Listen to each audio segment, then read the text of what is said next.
On l'a entendu, la capacité des tests va donc augmenter chez nous. Mais à cela s'ajoute un projet du fédéral, entraîner des chiens pour détecter les malades simplement en les reniflant. D'autres pays travaillent aussi sur cette technique et les résultats sont prometteurs. Chez nous, les premiers chiens pourraient être sur le terrain fin de cette année. Vincent Jamoul et Marc Évrard. Cherche-toi plus bas. Retrouver un bois imprégné de l'odeur de son maître, c'est pour Prisha un jeu d'enfant. Les espèces à long museau ont un odorat jusqu'à 50 fois plus développé que celui d'un humain. Les chiens sont capables de sentir le diabète, le cancer, l'arrivée d'une crise d'épilepsie. Aucun souci pour parvenir à faire le même travail avec le Covid. Donc ce n'est pas exactement le virus qui va reconnaître, mais plutôt la façon dont l'organisme va métaboliser entre guillemets ce virus. Et ces molécules chimiques vont être excrétées notamment par la sueur.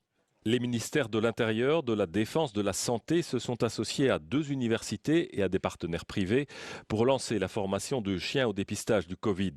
Les chiens déjà capables de trouver de la drogue ou des explosifs seront vite formés. Pour eux, détecter le Covid, ce serait juste ajouter une nouvelle odeur à leur catalogue d'odeurs.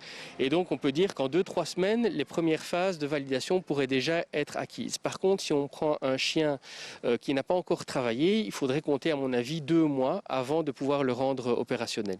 Ces chiens pourraient travailler dans les aéroports ou permettre de réorganiser des événements publics de petite taille.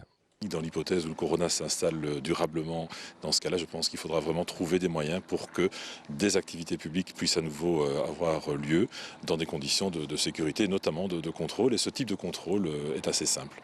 Les chiens seraient même plus fiables que les tests médicaux et détecteraient plus tôt la présence du virus dans le corps. Quelques bémols tout de même, ces chiens ne sont pas des machines.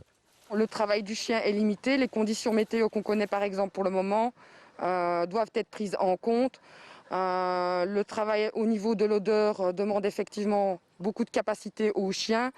Donc au bout de 15-20 minutes, il faut faire des pauses régulièrement avec l'animal. Il faudra former des chiens, peut-être former de nouveaux maîtres chiens.